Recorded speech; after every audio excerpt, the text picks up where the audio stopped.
안녕하세요. 지구과학의 친절하고 디테일한 남자 정열입니다.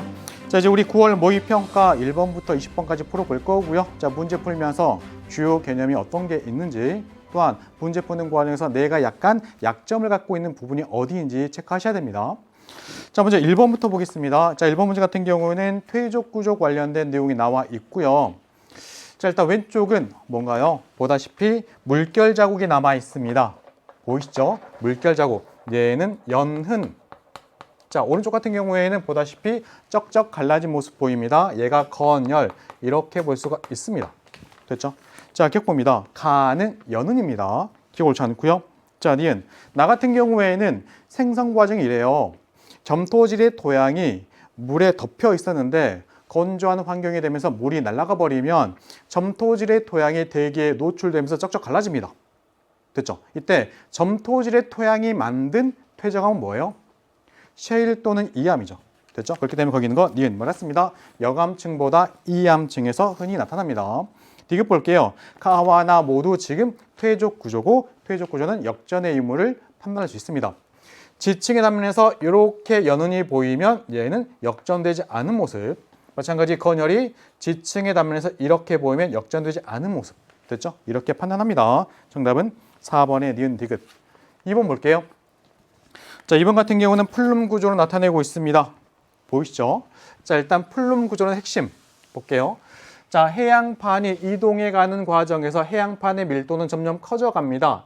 자, 이제 그 다음 해구까지 왔네요. 이때 밀도가 큰 해양판 이렇게 섭입해 들어가는 과정, 이렇게 섭입해 들어가요. 자, 이때 이 해양판은 처음에는 상부 멘틀과 하부 멘틀의 경계에 멈추지만 계속 해양판에 물질이 공급되면 이 부분에 밀도가 충분히 커질 수가 있고, 밀도가 충분히 커진 이 아이가 가라앉습니다. 이렇게 내려가는 물질의 이름이 차가운 플룸. 자, 반면에 외핵과 멘틀의 경계에서 멘틀 물질이 위로 올라갑니다. 이 아이가 뜨거운 플룸. 이때 뜨거운 플룸의 상승류가 있는 곳 어디에선가 마그마가 생기는 지점이 생겨요. 그런 지점 열점이라고 합니다. 됐죠? 자, 볼게요. 기억입니다. A는 보다시피 차가운 플룸은 섭입한 해양판이 만드는 거죠. 그렇죠? 기억 맞았고요.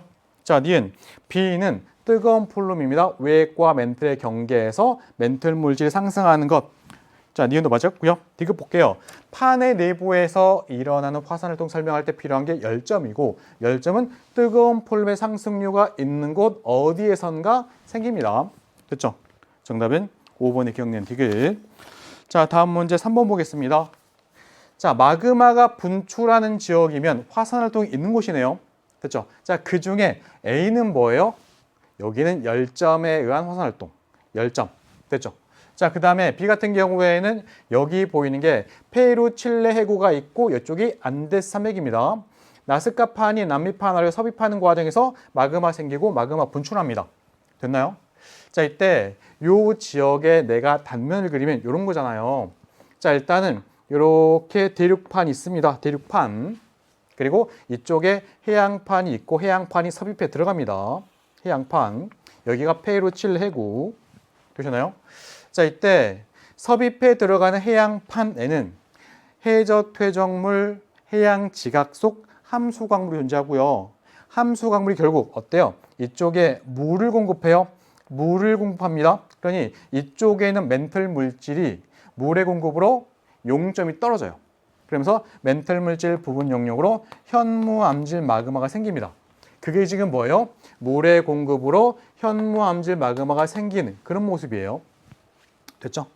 자, 이렇게 생긴 현무암질 마그마 스물스물 올라와요. 요게 대륙판일 때 이렇게 쪼개가지고 얘가 대륙 지각이에요. 자, 현무암질 마그마가 스물스물 올라오다가 대륙 지각 아래 붙었습니다. 이때 현무암질 마그마는 온도가 높죠. 그러니 현무암질 마그마 때문에 위쪽에 있는 대륙 지각, 화강암질 암층이 녹아요. 그래서 만들어집니다. 얘가 유문암질 마그마. 됐죠? 자, 유문암질 마그마는 온도 상승 만들어집니다. 얘가 지금 유문암질 마그마. 됐죠? 자, 이때 얘네가 올라오면서 혼합되어서 올라옵니다. 이때 화산활동이 일어나면 얘는 주로 안산암질 마그마. 됐죠? 이런 모습이에요. 자, 그 다음에 여기 A 같은 경우 열점입니다. 열점은 멘틀 물질 상승으로 압력이 감소하면서 멘틀 물질 부분 용융. 그래서 현무암질 마그마가 생기는 곳입니다. 얘가 지금 지금 A라고 하는 열점의 경우 압력이 감소하는 과정에서 마그마가 만들어진 그 마그마, 현무암질 마그마. 됐죠? 얘가 지금 A고요. 얘가 지금 B의 상황입니다. 자, 볼게요. SiO2 함량 묻고 있고요. 현무암질 마그마는 52% 이하, 유문암질은 63% 이상입니다. 그럼 기억이 니은보다 낮죠? 작습니다. 기억 옳지 않고요. 자, 니은 볼게요. 압력 감소 여기 집어넣으면 돼요. 니은 맞았고요. 자, B의 하부. 그러니까 요 지역의 하부입니다. 요 지역의 하부예요. 자, 여기에는 보다시피 유문암질 마그마도 있고 이 유문암질 마그마가 지하 깊은 곳에서 굳어지면 뭐가 돼요? 화강암이 됩니다. 됐죠? 유문암질 마그마가 굳어졌습니다. 산성암이 되는 거고요. 그때 이 암석이 지하 깊은 곳에서 생성된 암석이면 산성암 중에 심성암, 화강암이 됩니다. 그래서 가능합니다. 정답은 4번의 니은 디귿. 자, 이제 4번 문제 볼게요. 자, 4번 문제 같은 경우는 음향 측심 자료를 이용해서 만들었대요. 그렇죠? 자, 이때 해양 해저 지형 중에서 이 곳에는 하나의 해구가 나타납니다. 해구. 그 해역에서 음향 측심 자료를 조사합니다. 그리고 하나의 해구가 있는 해역에서 해구를 가로지르는 직선을 따라서 일정한 거리 간격으로 탐사 지점을 설정합니다. 그러니까 이렇게 해수면이고 요 어딘가에는 해구가 있대요. 자, 이 구간을 쪼개는 거죠. 그래서 각각 초음파를 보내봅니다. 자, 이때 그 초음파의 왕복 시간을 측정을 합니다. 그래서 표에 기록을 한대요. 자, 각 지점마다 왕복 시간 나와 있죠. 됐죠? 자, 이때 우리 배웠던 거. 자, 음향 측심법은 해수면에서 이렇게 초음파를 보내봐요. 자, 이때 여기가 해저 밑바닥이면 자, 이렇게 출발한 초음파는 해저 밑바닥에서 반사되어서 돌아옵니다. 이때 걸린 시간을 왕복 시간 T라고 한다면 이 T값 가지고 여기 이 지역의 수심 구할 수 있죠. 이때 수심은 어떻게 구해요? 2분의 1 곱하기 초음파의 속력 곱하기 왕복 시간. 됐죠? 2분의 1을 곱하는 이유는 요것만 하면 왕복 거리가 되니까 수심은 2로 나눠야 됩니다. 됐죠? 중요한 건 수심과 왕복 시간은 비례합니다. 초음파 보냈던 시간이 많이 걸려요. 그러면 얘는 수심이 깊은 곳. 이런 개념이에요. 자, 각각 한번 해봤대요. 보이시죠? 왕복 시간. 자, 먼저 기억 봅니다. 자, 기억은 왕복 시간은 보다시피 수심에 비례합니다. 기억 맞았고요. 자, 니은. 여기 수심 얼마일까요? 속력 나와 있죠. 2분의 1 곱하기 1500 곱하기 10 하면 돼요. 이게 얼마? 7500입니다. 7500. 자, 니은 옳지 않고요. 자, 해구는 어디 있을까요? 해구는 뭐예요? 해수면이 있고 수심이 엄청 깊은 수심이 6000m 이상인 해저 협곡입니다. 수심이 엄청 깊은 거 찾으면 돼요. 거기가 여기에서는 어디예요? 얘죠. P4입니다. 수심이 6000m보다 더 깊은 해저 골짜기. 됐죠? 정답은 1번의 기억. 자, 이제 그 다음에 우리 5번 볼게요. 자, 5번 문제는 우리나라 동해의 어느 해역에서 해수 특성을 A시기, B시기 각각 측정해서 나타내고 있습니다. 하나는 2월이고요. 하나는 8월입니다. 8월. 자, 수온 연분도. 보다시피 그래프에서 갈 때 수온이 이렇게 낮아지는 방향, 그리고 염분이 이렇게 증가하는 방향. 이때 해수의 밀도를 결정하는 큰 요인 두 가지. 첫 번째 수온이고요. 두 번째 염분입니다. 이때 수온이 낮을수록 밀도가 크고요. 염분이 높을수록 밀도가 크기 때문에 수온이 낮을수록 염분이 높을수록, 그러니 결국 이쪽으로 가면서 밀도 커집니다. 됐죠? 밀도의 증가 방향 되셨나요? 자, 먼저 우리 첫 번째 기억 봅니다. A 해수의 밀도는 표층이면은 여기 찍혀 있습니다. 여기. 그러니까 두 선 사이 값의 밀도. 자, 반면 여기 보이는 200m는 보다시피 어때요? 여기보다 밀도가 엄청 큰 그런 값을 갖죠. 됐죠? 그러니 표층이 깊이 200m보다는 작아요. 얘가 작아요. 200m가 밀도가 더 큽니다. 기억 옳지 않고. 자, 님 볼게요. 자, 표층 수온 봤더니 A 같은 경우에는 보다시피 20도가 훌쩍 넘어갑니다. 반면에 B 같은 경우에는 보다시피 표층 수온이 10도 살짝 넘어가죠. 표층 수온이 지금 A일 때가 더 높죠. 그럼 A일 때가 8월입니다. B일 때가 2월이고. 자, 니은 맞았고요. 자, 그다음에 수온만을 고려할 때 표층에서 산소 기체 용해도. 기체 용해도를 결정하는 요인 중에 수온을 생각한다면 수온이 낮은 물의 기체가 잘 녹습니다. 용해도가 커요. 수온이 낮을수록 용해도가 큽니다. 자, 보다시피 표층에서의 수온은 B 시기가 더 낮죠. 그럼 B 시기에 용해도가 더 큽니다. B 시기가 크고요. A 시기가 작아요. 그러니 디귿 맞았죠. 니은과 디귿 맞았습니다. 정답은 4번의 니은 디귿. 자, 다음 문제가 6번이고요. 6번 같은 경우는 온대저기압 관련된 문제입니다. 한번 풀어볼게요. 자, 보다시피 어느 온대저기압이 우리나라 통과하는 동안의 관측소 P가 여기 있습니다. P. 그리고 T1에서부터 T5 요 시간 동안에 자, 관측한 기상요소 주고 있습니다. 기압과 풍향 주고 있네요. 자, 그림은 이 중에 어느 한 시각이래요. 어느 한 시각. 그리고 온대저기압의 중심의 이동 경로가 이렇게 이동했대요. 보이시나요? 일단 온대저기압 이런 거잖아요. 북반구에서 온대저기압은 일반적으로 전선 두 개 동반합니다. 온난전선과 한랭전선을 동반하는 모습. 됐죠? 북쪽에 방위표를 이렇게 북쪽, 이쪽이 남쪽, 이쪽이 동쪽, 서쪽입니다. 자, 이 상황에서 온대저기압은 편서풍 때문에 이렇게 이동해 가요. 동쪽으로. 됐죠?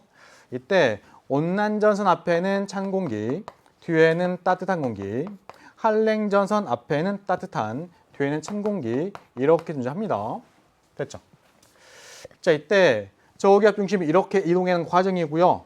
저기압 중심이 이렇게 이동해 가는 과정인데 P 지역은 온난전선과 한랭전선 중에서 하나만 통과했대요. 그럼 뭘까요? 그림상 저기압 중심 여기다 그리고요. 일단 한랭전선 이렇게 그려야 돼요. 일단은 한랭부터. 온난은 이쪽 어딘가 이렇게 쓸 수도 있죠. 됐죠? 이때 P 지역은 결국에 어찌됐건 한랭이 통과할 수밖에 없습니다.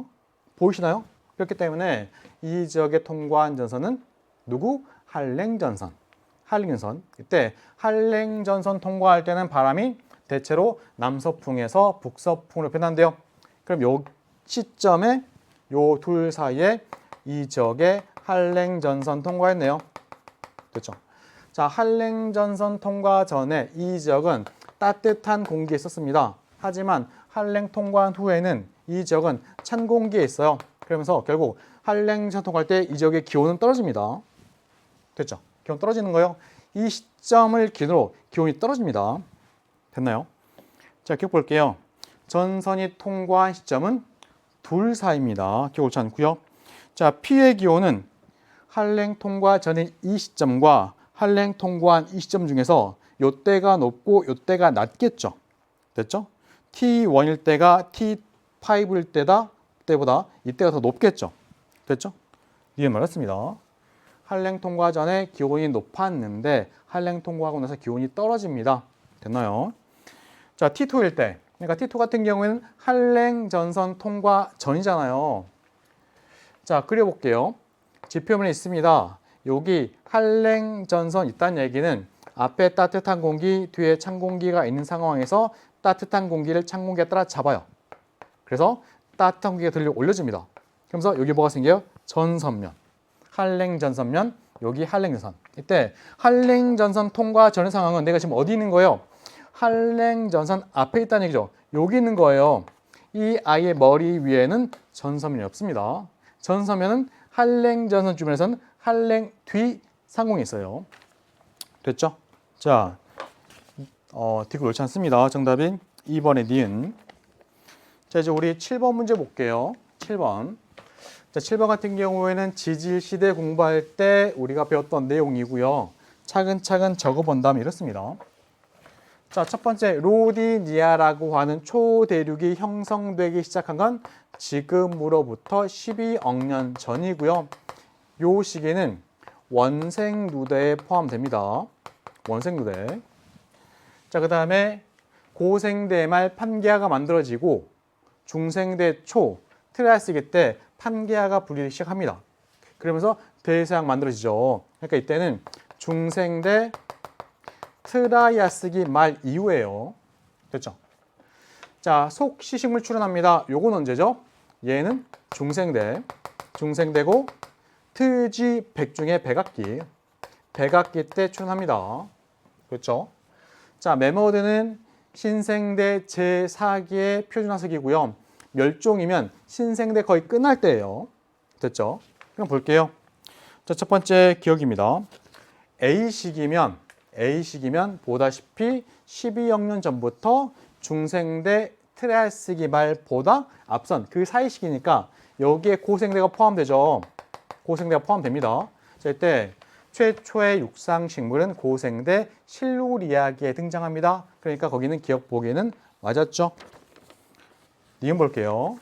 자, 방추충은 고생대 표준화석입니다. 이때 B 시기는 중생대 그 중간 정도에서부터 백악기 요때 시기죠. B 시기는 중생대 트라이아스기 말부터 중생대 백악기입니다. 고생대는 요것보다 앞선 시기니까 요때 방추충 됐죠. 이때는 방추충이 이미 멸종한 그 이후 시기예요. 됐죠? 자, 니은 옳지 않습니다. 자, 디귿 볼게요.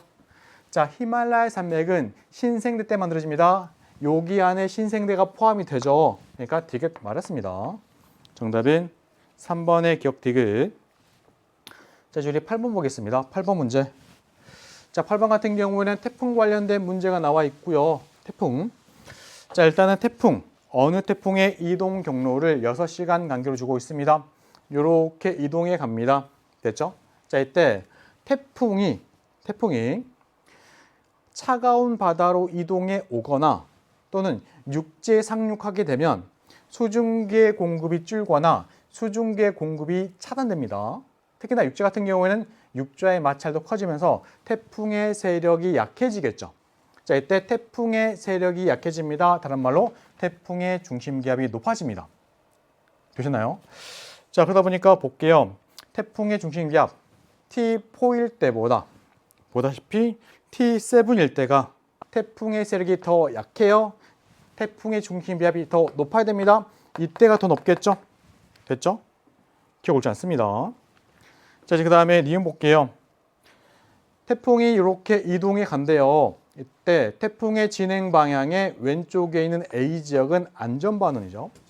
자, 태풍의 진행 방향의 오른쪽에 있었으면 위험반원이고 이 지역은 태풍 진행할 때 풍향이 시계 방향으로 변하겠지만 얘는 그 반대입니다. 그럼 얘는 시계 반대 방향으로 풍향이 변하는 거예요. 됐죠?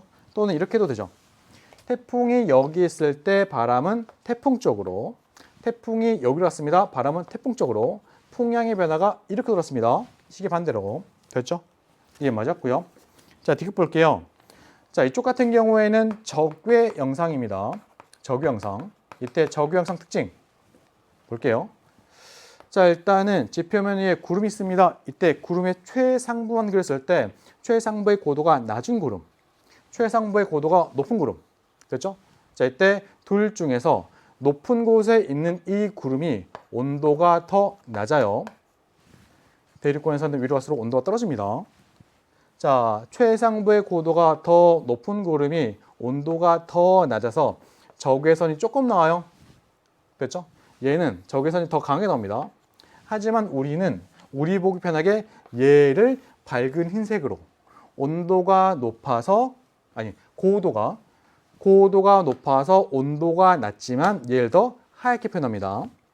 자, 둘 중에서 온도는 얘가 더 낮아요. 고도가 높아서 온도는 낮지만 하얗게, 고도가 높아서 온도는 낮지만 더 하얗게, 얘가 온도가 이쪽보다 더 어때요? 낮아요. 됐죠? 보다시피 C가 낮습니다. 그러니 거기 있는 거 B가 C보다 낮다. 옳지 않겠죠? 정답은 2번의 니은. 자, 다음 문제 우리 9번 볼게요. 자, 9번 같은 경우에는 생명 가능지대 관련된 문제 봅니다. 어떤 별 있고 이 별 둘레에서 물이 액체 상태로 존재할 수 있는 거리의 범위를 생명 가능 지대라고 표현을 해요. 자, 얘가 만약에 태양이면 태양 주변에서는 태양으로부터 1AU 떨어진 곳에 지구가 있고 이 지구가 있는 곳을 생명 가능 지대로 갖고 있는 이런 모습을 갖고 있습니다. 됐죠? 자, 이때 생명 가능 지대는 중심별의 광도에 따라서 거리와 폭이 달라요. 중심별의 광도가 더 크면 생명 가능 지대는 중심별에서 더 멀리 있고 폭은 더 넓어져야 돼요. 됐죠? 이게 기본 개념. 자, 이때 여기 보이니까 행성이 이렇게 4개가 있습니다. 자, 일단 C라는 행성은 중심별의 광도가 태양과 같습니다. 됐죠? 또한 중심별로부터 받는 에너지, 단위 면적당 받는 에너지, 그 에너지 값이 결국에 지구랑 같습니다. 그럼 얘는 지구랑 똑같다고 생각하시면 돼요. 됐죠? 그러니까 중심별이 있을 때 1AU 떨어진 곳에 여기 C라는 행성이 있는 겁니다. 그렇죠? 여기는 생명 가능 지대에 포함이 되는 거네요. 됐죠? 이런 모습. 반면에 A라는 행성 같은 경우는 중심별의 광도는 C랑 같지만 에너지 그 값이 4배입니다. 그러면 결국 중심별에 더 가까이 있겠죠. A는 더 가까이 있습니다. 됐죠? 자, 그 다음에 여기 보이는 D 같은 경우는 중심별의 광도가 태양의 4배예요. 그러니까 C의 중심별보다 광도가 훨씬 큰 거예요. 자, 이 별 주변에서 C 정도의 에너지를 받네요. 그럼 어때요? C보다 중심별에서 더 멀리 있어야 됩니다.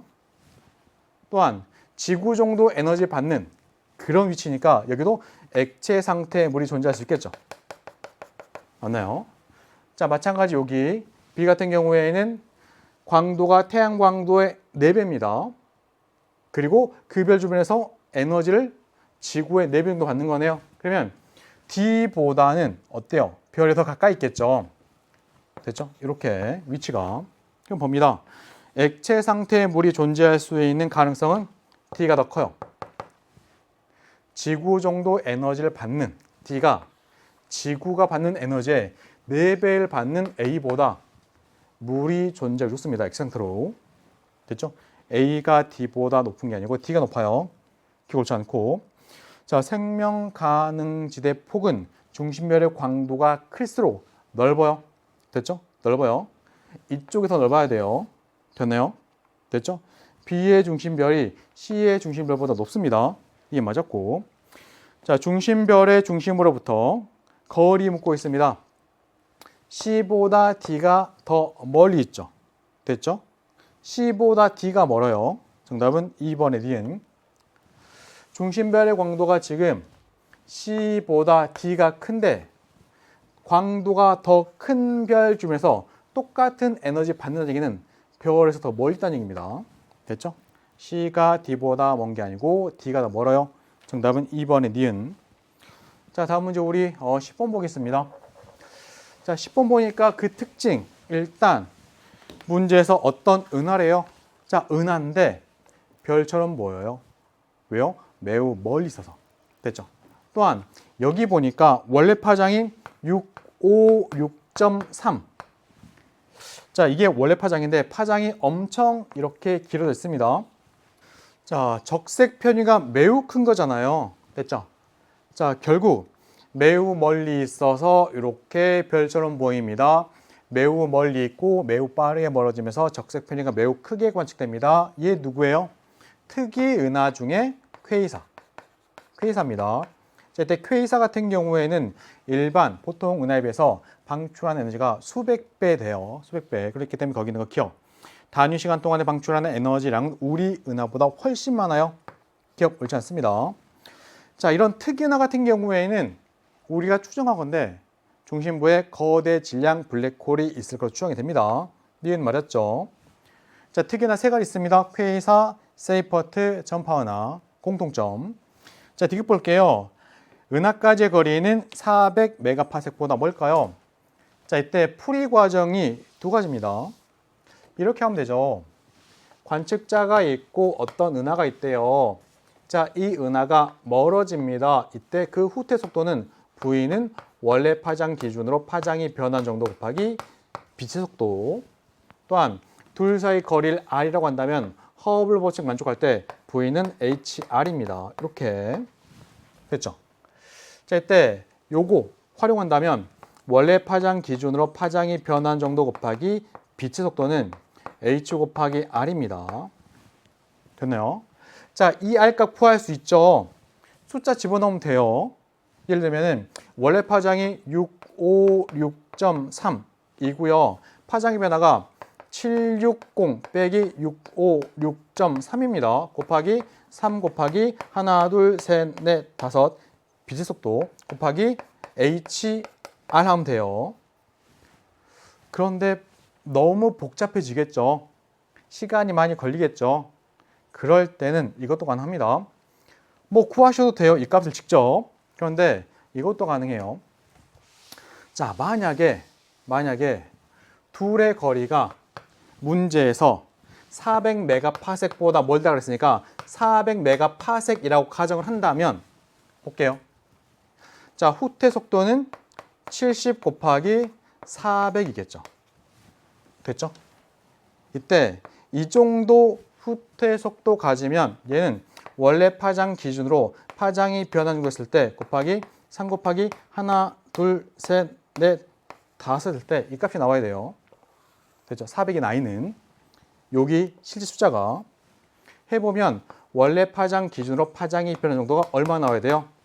보니까 하나, 둘, 셋 떼고요. 하나, 둘, 셋을 뗍니다. 그럼 얘는 300분의 얼마? 28 나와야 돼요. 300분 28. 됐죠? 400메가파섹 떨어져 있는 아이는 이 값이 나와야 돼요. 만약에 400파섹보다 더 멀리 있으면 요것보다 더 큰 값 나오겠죠? 해볼게요. 원래 파장이 얼마라고요? 656.3입니다. 파장 변화는 760.0 빼기 그리고 656.3이에요. 해보면 656.3 분의 빼야겠죠. 뺐더니 얼마? 103.7 나와요. 됐죠? 요거 자 656.3 분의 103.7하고 얘 중에 이쪽이 더 커요. 더 큽니다. 됐죠? 400메가파섹보다 더 멀리 있어서 더 빠르게 멀어지니까 적색 편의가 더 크게 나오는 거예요. 그러니까 400메가파섹보다 더 멉니다. 라고 바로 찾으면 돼요. 됐죠? 정답은 5번의 니은디귿. 자, 간단히 이렇게 볼 수 있습니다. 됐죠? 거리와 보다시피 적색 편의는 비례합니다. 먼 애가 더 커야 돼요. 보니까 400메가파섹이면 요 값인데 요것보다 더 크죠? 됐죠? 실제 400보다 더 멀리 있다는 얘기예요. 정답 5번. 자, 이제 그 다음에 우리 11번 볼게요. 자, 11번 같은 경우에는 우리가 많이 봤던 그래프고요. 해봅니다.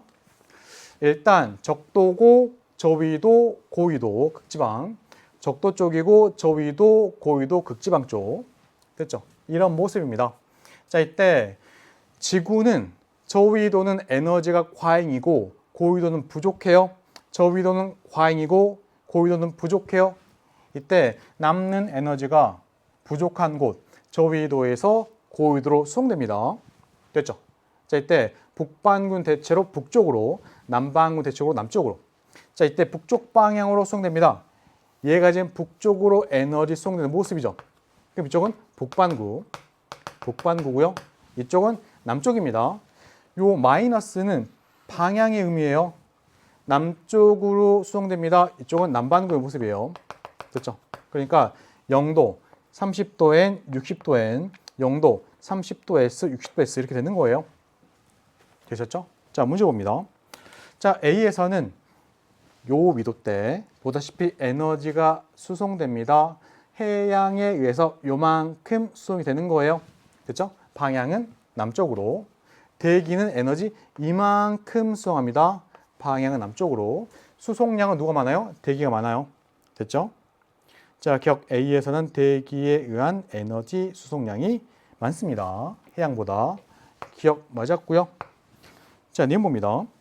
자, A 같은 경우에는 적도에서 30도 사이에요. 여기서 일어나는 대기 대순환은 헤들리 순환, 헤들리 순환은 직접 순환. 됐죠? 이건 옳지 않습니다. 간접 순환은 여기 있죠? 페레 순환. 됐나요? 자, 디귿 봅니다. 비해역. 그러니까 위도 대략 30도 전후한 요때 여기에서는 어떤 해류가 있을까요? 라는 건데 한번 해볼게요.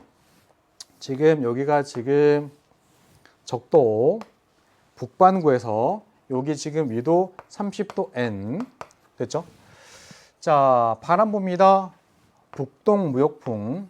바람 봅니다. 편서풍. 이때 북동무역풍이 북적도 해류를, 편서풍이 태평양이면 북태평양 해류를. 자, 그런데 양쪽에 대륙이 가로막고 있습니다. 그러면 가둬물이 갈라져요. 됐죠? 또 이쪽도 가둬물이 갈라져요.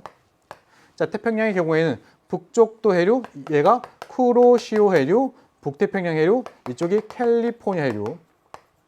자, 보다시피 지금 문제에서 나온 위도대가 요 정도 위도대죠. 됐죠? 자, 이때 이 위도에서 에너지 수송합니다. 해류가 그 중에 누가? 여기 보시나요? 쿠로시오 해류가. 그러니까 쿠로시오 해류도 여기에서 에너지 수송하는 역할을 하죠. 됐죠? 자, 디귿 말했습니다. B의 해역에서 쿠로시오 해류한 에너지 수송이 여기에 포함되어 있겠죠. 되나요? 정답은 3번의 기억 디귿. 자, 이제 그 다음에 우리 12번 볼게요. 자, 12번은 엘니뇨, 라니냐 관련된 문제. 자, 문제 읽어보니까 이렇게 나와 있습니다. 자, 일단은 동태평양 적도 부근에 의해서 관측한 해수면의 높이 편차. 자, 일단 이쪽에다 단면 한번 그려볼게요. 이쪽이 지금 인도네시아, 이쪽이 서태평양, 경도값은 E, 이쪽이 남미, 페루가 있습니다. 이쪽 바다가 동태평양, 경도값은 W. 자, 평상시 무역풍이 불어요. 남적도로 갑니다. 해수면이 이렇게 경사져 있어요. 이쪽은 물이 부족하죠. 깊은 데서 물이 올라옵니다. 용승 발생. 그래서 이렇게 따뜻한 해수층과 찬 해수층의 경계가 생겨요. 그렇죠? 자, 그런데 엘니뇨는 뭐예요? 엘니뇨는 평상시보다 무역풍이 약해지면서 남적도 해류가 약해집니다. 해수면 경사가 완만해집니다. 됐죠? 반면에 라니냐 평상시보다 무역풍이 강해집니다. 됐죠? 그래서 이렇게 해수면의 경사가 더 심해져요. 됐나요? 이렇게. 자, 그러다 보니까 평상시에 비해서 해수면 높이가 높아집니다. 됐죠? 평소보다 높아졌죠? 더 높아집니다. 편차의 부호가 플러스. 라니냐는 평소보다 더 낮아집니다. 평소보다 낮아지죠. 해수면이 낮아집니다. 됐죠? 그러면 편차의 부호가 마이너스 이렇게 되는 거예요. 그러니 보다시피 문제에서 마이너스를 갖고 있습니다. A가 라니냐, 플러스 부호를 갖습니다. B가 엘니뇨 이렇게 됩니다. 보셨죠? 자, 볼게요. 동태평양 적도 부근에서 평상시 용승이 있습니다. 이때 엘니뇨 때는 용승이 약해지고 라니냐는 용승이 더 강해집니다. 둘 중에서 용승이 더 강할 때가 A, 더 약할 때가 B예요. 됐죠? A가 B보다 더 강해야 됩니다. 기억 옳지 않고. 자, 니은 서태평양 적도 부근 이쪽이네요. 평상시 이쪽은 상승 기류가 있고 구름 발달하면서 비가 온다 그랬죠. 그죠? 그런데 엘니뇨 때는 상승 기류가 아니고 하강 기류 나타나면서 비가 잘 안 와요. 가뭄 발생합니다. 엘니뇨 때 가뭄. 라니냐 때는 오히려 상승 기류가 더 강해지면서 비가 더 많이 와요. 됐나요? 자, 서태평양 적도 부근에 의해서 A는 라니냐는 비가 더 많이 옵니다. 강수량 편차 부호가 플러스. 평상시보다 비가 더 많이 오니까. 됐죠? D 맞았고요. 디귿 볼게요. 적도 부근에 의해서 동태평양 해면 기압 편차 빼기 서태평양 해면 기압 편차 해볼게요. 자, 평상시 동태평양은 기압이 높아요. 됐죠? 서태평양은 평상시 기압이 낮아요. 자, A라고 하는 시기는 라니냐입니다. 라니냐 때는 평상시 기압이 높았던 동태평양에 그 기압이 더 높아집니다. 더 높아지니까 편차의 부호가 플러스. 라니나 때는 평상시 기압이 낮았던 서태평양의 기압이 더 낮아집니다. 편차의 부호 마이너스. 됐죠? 동태평양 해면의 기압 편차 빼기 서태평양 기압 편차 해보면 얘는 양수 나와요. 반면에 B라고 하는 엘니뇨 시기에는 평상시 기압이 높았던 동태평양의 기압이 평상시보다 떨어집니다. 편차의 부호 마이너스. 낮은 서태평양은 더 높아집니다. 편차의 부호 플러스. 빼면 음수 나와요. 됐죠? 그러니까 A가 더 크죠? 됐죠? A가 B보다 큽니다. 정답은 5번 N인 디귿. 자, 이제 우리 13번 보겠습니다. 13번. 자, 13번 같은 경우에는 그림은 빅뱅 우주론에 따라서 팽창하는 우주 그 모형 AB 주고 있습니다. AB. 자, 이때 문제 조건에서는 현재 우주 배경 복사의 온도는 A와 B에서 동일합니다. 자, 우주 배경 복사 설명드려 볼게요. 봅니다. 자, 빅뱅이 있고 나서 38만 년이 되었을 때 우주의 온도는 점점 떨어지다가 3000K까지 떨어져요. 됐죠? 자, 이 순간에 우주에는 드디어 원자가 형성이 됩니다. 자, 원자가 형성되기 그 전의 모습은 우주 공간에 양성자, 전자가 원자핵이죠. 다시 그릴게요. 자, 원자핵 이렇게 하면 그립니다. 원자핵, 전자가 있었고 얘네가 따로따로 매우 빠르게 막 움직여요. 그러니 이 공간에 빛이 자유롭게 진행하고 싶어도 얘네 때문에 방해받아가지고 빛이 직진하지 못합니다. 물질 그 사이에 빛이 붙잡혀 있죠. 자, 그런데 빅뱅 있고 나서 38만 년 되었을 때 우주의 온도가 3000K까지 떨어지면 드디어 원자 만들어져요. 그러니까 이렇게 원자핵에 전자들이 붙잡혀요. 그러니 이때부터는 빛이 물질로부터 분리되어서 이렇게 자유롭게 진행합니다. 됐죠? 이게 우주 전역에서 일어났고 결국 빛이 4번으로 퍼져나왔겠죠. 그게 바로 우주 배경 복사예요. 우주 배경 복사. 자, 이때 당시 이 빛의 파장을 간단히 이렇게 그릴게요. 자, 빛의 파장을 이렇게 그렸습니다. 이 정도의 파장, 온도는 대략 3000K. 자, 이런 모습인데 지금 어때요? 우주가 팽창하는 과정에서 빛의 파장이 어때요? 길어졌겠죠. 됐죠? 파장이 더 길어졌죠. 그리고 온도는 어때요? 더 떨어집니다. 이때 이 온도가 현재 얼마? 약 2.7K예요. 됐죠?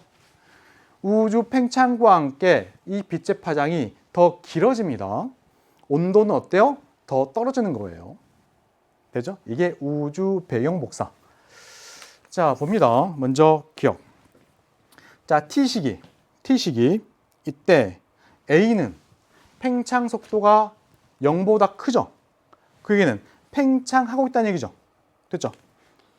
팽창을 멈추면 팽창 속도가 0이고 팽창이 아니고 수축하면 팽창 속도가 마이너스로 떨어져야 돼요.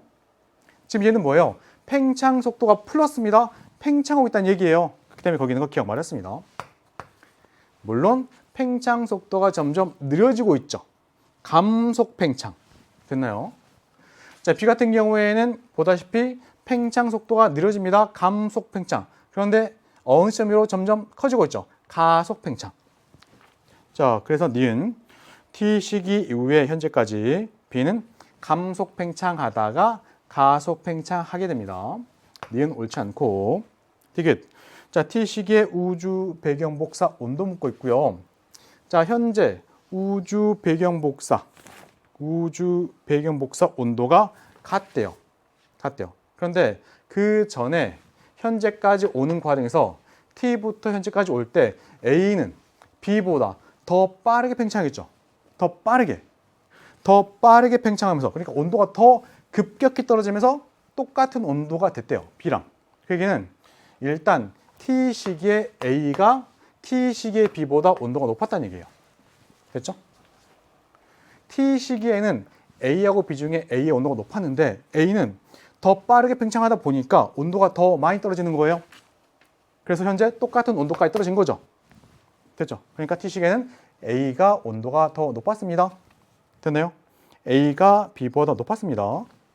이거 옳지 않네요. 정답은 1번의 기억. 자, 이제 14번 봅니다. 14번. 일단 기후변화의 요인 중에서 천문학적 요인, 지구 외적인 요인은 우리가 공부할 때 다 현재값 기준으로 공부했었고 그걸 토대로 하시면 돼요. 이것도 마찬가지입니다. 자, 문제에서는 두 가지만 변합니다. 경사각 그리고 공전궤도 이심률 해볼게요. 차근차근. 자, 35도 N, 35도 N에서 기온의 연교차 묻고 있고요. A 시기랑 현재 비교한대요. 이때 A 시기는 현재와 비교했을 때 여기 보니까 여기 실선은 같네요. 같죠? 그렇죠? 경사각은 같아요. 반면에 A 시기는 현재보다 어때요? 이심률이 어때요? 이심률이 큽니다. 됐죠? 이심률이 크대요. 그려볼게요. 자, 현재 태양 둘레를 지구가 공전하고 있습니다. 됐죠? 자, 이때 여기 이렇게 지구를 그리고 지구 그립니다. 근일점에서 현재 자전축의 경사 방향이 태양의 반대쪽, 원일점에서 태양 쪽, 근일점에서 태양 반대쪽, 원일점에서 태양 쪽.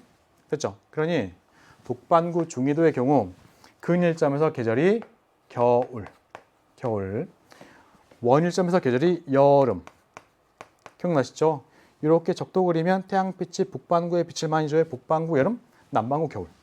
이 경우는 적도 그리면 태양빛이 남반구에 많이 와요. 남반구 여름, 북반구 겨울. 근데 A 시기는 현재보다 이심률이 커요. 그러면 더 납작하게 그리면 되죠. 그랬더니 겨울에 태양에 더 가까워집니다. 겨울의 기온이 지금보다 높아지고 여름에 태양에서 더 멀어집니다. 여름의 기온이 지금보다 더 떨어지니까 여름에는 덜 덥고 겨울에 덜 춥습니다. 연교차가 작은 시기. 됐죠? A 시기가 현재보다 작아요. 기억은 옳지 않고. 자, 니은 봅니다.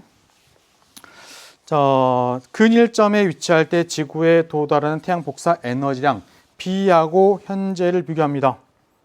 자, B 시기는 현재와 비교했을 때 자전축의 경사 각도는 달라요. 하지만 이심률이 같죠. 그려볼게요. 태양이 있고 태양 둘레 지구가 이렇게 공전합니다. 됐죠? B 시기도 현재도 요 궤도 따라 공전합니다. 그러니 근일점일 때 태양과의 거리가 똑같아요. 물론 자전축의 경사 각도는 다르죠. 그런데 거리는 똑같아요. 이때 문제에서는 지구에 도달하는, 그러니까 지구 전체에 도달하는 이런 개념이니까 거리만 생각하면 되죠. 됐죠? 경사각도 고려할 필요가 없습니다. 지구 전체에 도달하는 태양 에너지량은 거리만 생각하면 되는데 어때요? 현재와 비식이 거리 같아요. 그러면 에너지 같겠죠? 됐죠? 니은 맞았습니다. 자, 디귿 볼게요. 자, 디귿 같은 경우에는 35도 S, 됐죠? 남반구 중위도. 자, 남반구 중위도고요. A 시기, B 시기 비교합니다. 자, A 시기는 B 시기와 비교했을 때 A 시기는 B 시기와 비교해서 일단 경사 각도가 커요. 자전축의 경사 각도가 큽니다. 첫 번째. 자, 두 번째 이심률도 마찬가지. 어때요? 이심률이 더 커요. 자, 이심률도 더 큽니다. 됐죠? 자, 이때 첫 번째 자전축의 경사각이 커지면 남반구 중위도든 북반구 중위도든 여름철에 태양의 최대 고도가 더 높아지면서 여름의 기온이 더 올라갑니다. 겨울철은 태양의 최대 고도가 더 낮아지면서 겨울의 기온이 더 떨어져요. 겨울의 기온이 더 떨어지게 만든 요인이네요. 됐죠? 자, 이심률 크대요. 해볼게요. 일단은 B부터 이심률 작은 B의 상황이 이렇게 한번 그려보면은 이런 상황입니다. 이때 자전축의 경사 방향은 현재와 똑같이 이렇게 먼저 그려요. 자전축의 경사 방향 변하지 않은 요인이니까. 자, 이때 남반구 같은 경우는 보다시피 적도 그리면 태양빛이 빛을 비춰줍니다. 남반구의 반이 남반구 이 위치에서 여름, 남반구는 이 위치에서 겨울입니다. 얘가 만약 B라고 한다면 A는 뭐예요? 20mm 어때요? 더 커요. 그러면 타원을 더 납작하게 그려야 돼요. 겨울철에 태양에서 더 멀어집니다. 겨울의 기온이 어때요? 더 떨어지는 요인이죠. 그러니까 겨울의 기온이 어때요? 더 떨어집니다. 두 요인 모두 A 시기가 겨울의 기온이 더 낮은 상황. 그러니까 A 시기가 B 시기보다 낮습니다. 티귿 맞았죠? 정답은 5번의 니은 티귿. 자, 이제 15번 볼게요. 15번 문제는 예전까지는 어렵게 나왔던 그 개념인데 생각보다 단순하게 출제되었습니다. 핵심이 되는 요인 두 가지만 기억하시면 되죠. 한번 해볼게요. 자, 현재 지괴, 땅덩어리가 여기 있고요. 이 지괴 입장에서는 고지자기 극, 문제에서 지리산의 북극이 나로부터 요만큼 떨어진 곳에 있었대요. 5억 년 전에. 그런데 이 고지자기 극이 결국 나로부터 요만큼 떨어진 곳으로 이동했습니다. 그 다음엔 이렇게 갔고, 그 다음에 이렇게 갔고, 현재 여기 왔네요. 자, 이렇게 남아있지만, 자, 고지자기 극, 지상의 북극, 그 아이는 항상 이 자리입니다. 고지자기 극이 이렇게 이동하는 게 아니에요. 항상 여기라고요. 여기입니다. 그러면 왜 얘가 이동한 것처럼 보여? 실제로 얘는 땅이 움직여서 그래요. 그래서 우리가 이제 지기의 위치를 복원 한번 해볼게요. 입체로 된 거를 우리가 그냥 동그란 단면으로 한번 그려볼게요. 단면으로. 자, 일단 여기가 적도 0도입니다. 적도. 여기가 지금 15도, 15도. 여기가 지금 30도, 30도. 여기가 45도, 45도고 여기가 60도. 여기 지금 75도. 여기 지금 90도입니다. 이쪽은 북반구. 반대쪽 이쪽에 지금 15도 S, 여기가 30도 S, 이런 상황이에요. 자, 현재 땅덩어리가 위도가 어디라고요? 보다시피 위도 15도입니다. 15도. 간단히 여기 또 여기 15도 요선상에 현재 땅덩어리 여기 있습니다. 그리고 현재 고지자기극이 여기고 또는 지상의 북극이 여기고. 자, 그런데 500ma, 그러니까 5억 년 전 지괴가 지괴 입장에서는 고지자기극, 다른 말로 지상의 북극이 나로부터 요만큼 떨어진 곳에 있었던 것처럼 찍히죠. 그렇죠? 그런데 500ma, 5억 년 전에도 고지자기극은 여기라고요. 됐죠? 여기라고요. 이걸 가지고 500ma, 5억 년 전 땅덩어리 위치를 찾는 겁니다. 어떻게 하면 돼요? 요 정도 거리가 되게끔 됐죠? 이걸 유지하면서 이 부분을 지상의 북극으로 넘겨주면 돼요. 같이 따라가면 됩니다. 요 아이가 원래 위치로 돌아가는 과정에서 얘도 같이 따라가면 돼요. 그러니까 30도 떨어진 곳 어딘가에 있었겠죠. 그러니까 여기입니다. 요 위치 500ma 때 지괴가 여기 있었고 이때 당시 고지자기극은 나로부터 이렇게 두 개 떨어진 여기 있었던 거네요. 됐죠? 그러니까 500ma 때 지괴 위치는 고지자기극 원래 위치로 보내요. 여기로. 그러면서 같이 따라갑니다. 이걸 유점에서 따라갑니다. 그럼 어디 시켜야 돼요? 고지자기극 여기, 지괴는 여기. 60도. 그러니까 여기 있었다고, 여기. 되죠? 똑같은 원래 400ma 때는요. 고지자기극은 나로부터 요만큼 떨어진 곳에 있었다고 찍히는 거잖아요. 몇 칸? 한 칸, 두 칸, 세 칸, 네 칸. 됐죠? 네 칸. 근데 고지자기극 400m 여기라고요. 땅덩어리가 한 칸, 두 칸, 세 칸, 네 칸. 여기 있었던 거죠. 똑같습니다. 찾아가면 돼요. 얘 한 칸 보내서 딱 한 칸 따라갑니다. 그럼 여기 있다고요. 여기 있었다고요. 30도에. 됐죠? 30도에. 자, 이제 250m 때는 어떻게 하면 되죠? 마찬가지입니다. 요 아이를 원래대로 보내요. 한 칸. 얘도 마찬가지 한 칸 밀어나면 됩니다. 이렇게. 어디? 0도. 여기. 0도 여기. 이게 지금 250ma 때 위치. 90은요. 한 칸, 두 칸 가면서 한 칸, 두 칸 밀면 돼요. 어디? 여기. 한 칸, 두 칸. 여기가 90ma 때. 그러니 봅니다. 자, 지질 시대 동안 고지자기 극이 지계로부터 멀어졌다가 가까워진 게 아니고, 됐죠? 지계가 고지자기 극은 그대로고 지계가 그로부터 멀어졌다가 가까워진 겁니다. 됐죠? 상대적인 이동 생각하시면 돼요. 지계가 고정이 아니고 고지자기 극이 고정이에요. 해볼게요. 자, 90mA 때 지계는 여기 있습니다. 어디? 보다시피 남반구에. 기억 옳지 않고요. 니은 볼게요. 지계에서 구한 고지자기 복각. 기억나시죠? 위도가 높은 곳일수록 복각의 크기가 대체로 커요. 더 커요. 문제에서는 두 시기 비교합니다. 이 시기가 이때보다 고지자기 극에 가깝고 또한 위도가 더 높았죠. 이때가 복각의 크기가 더 컸던 시기예요. 언제가? 500mA가. 됐죠? 400mA일 때가 더 작습니다. 니은 말했죠? 됐죠? 디귿. 지계의 평균 이동 속도. 일단 400에서 200이면은 150의 시간 동안 움직인 거고 90에서 이제면 90의 시간 동안 움직인 건데 보다시피 요 시간 동안에 얘는 두 칸 같습니다. 그렇죠? 요 시간 동안에 두 칸 같습니다.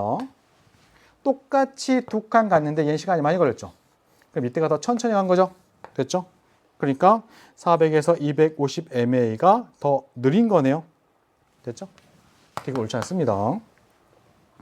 정답은 2번의 니은. 주요 개념들 중에서 보다시피 대일교동 복원하는 거 그리고 고지자기 복각의 크기 그냥 묻고 있습니다. 되셨죠? 그 다음 내용 한번 볼게요. 그 다음 내용. 자, 다음 이제 16번이고요. 16번 같은 경우에는 일단은 문제에서 질량이 다른 두 주기혈성입니다. 두 주기혈성. 하나는 태양 질량의 1배, 하나는 5배. 해볼게요. 자, 주기혈성 중에서 태양과 질량이 같은 주기혈성은 그 내부 구조가 일단 안쪽에 중심핵, 그리고 그 다음에 복사층, 그 바깥쪽에 대류층이 있습니다. 대류층. 자, 이 안쪽은 복사, 바깥쪽 여기는 대류. 됐죠? 태양 정도 질량과는 주기혈성의 내부죠.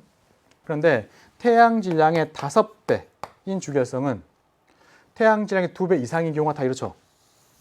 됐죠? 일단 크기도 커요. 대신에 안쪽에 뭐가 있어요? 안쪽에 대류핵, 대류핵. 그리고 바깥쪽에 복사층, 복사층 이렇게 됩니다. 대류핵, 대류가 있는 곳, 바깥쪽은 복사가 있는 곳. 됐죠? 이런 모습. 자, 이때 여기 보니까 M하고 R이 있고요. 여기가 중심입니다. 중심이에요. 그리고 중심에서부터 표면까지 가는 과정에서 여기 그 길이, 됐죠? 요게 지금 반지름인데 요게 반지름 0.2배. 됐죠? 이런 모습. 마찬가지 이 별의 중심에서 표면까지 거리지고 있습니다. 이 별의 반지름 기준으로 여기까지가 0.7배 그 정도. 자, 아래 질량 있죠, 질량. 이 별 전체 질량 중에서 여기까지 갔을 때가 전체 질량의 0.25. 됐죠?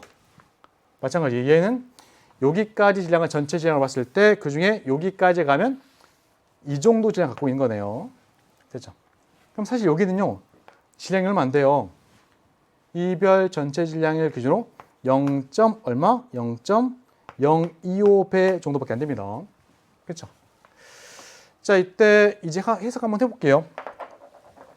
봅니다. 요거 태양 종로가 질량하는 주기활성은 중심에서부터 이 안쪽에 먼저 복사층이 있고요.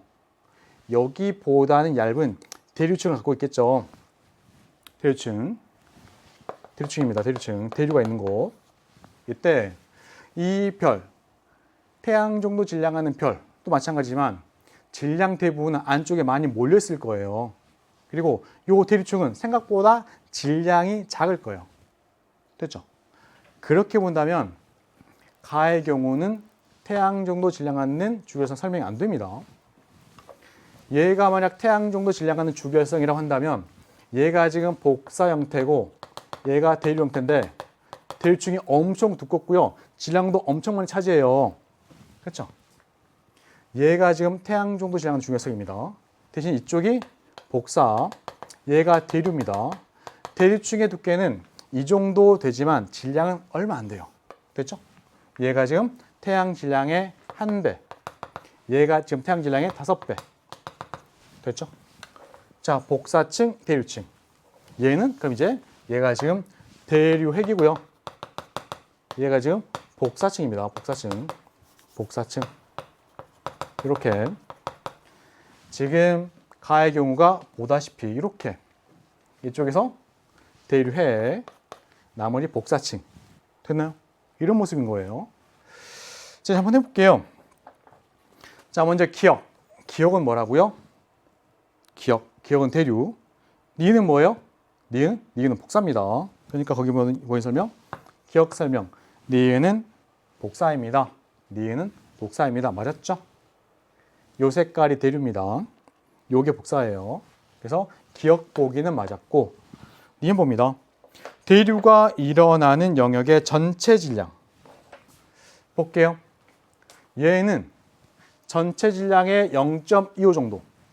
얘는 전체 질량이 얼마? 0.025 정도입니다. 됐죠? 그런데 문제는 가의 경우는 별의 전체 질량이 태양의 5배니까 요거의 0.25고요. 나의 경우는 태양 질량의 1배입니다. 요거의 0.025죠. 됐죠? 요것만 생각한다면 10배겠지만 5가 더 있습니다. 50배. 50배. 됐죠? 자, 니은 옳지 않고요. 자, 이제 디귿 봅니다. 디귿. 자, 디귿. 주기열 동안에 수소 핵융합이 일어나는 영역에서 헬륨의 함량 B. 그 B가 증가하겠죠. 주기열성 같은 경우는 중심부에서 수소 핵융합을 헬륨 만드는 거니까. 되죠? 그 함량비가 증가합니다. 이때 평균 증가 속도는 질량이 큰 주기열성이 내부의 온도가 더 높기 때문에 수소 핵융합이 더 활발하게 일어나고 헬륨도 더 활발하게 발생하겠죠. 생성하겠죠. 질량 큰 아이가 결국 수소 빨리 고갈돼요. 됐죠? 그걸 생각한다면 질량 큰 아이에서 더 큽니다. 가가 나보다 빠르겠죠? 됐죠? 디귿 맞았습니다. 정답은 기억 디귿 3번. 자, 이제 우리 17번 볼게요.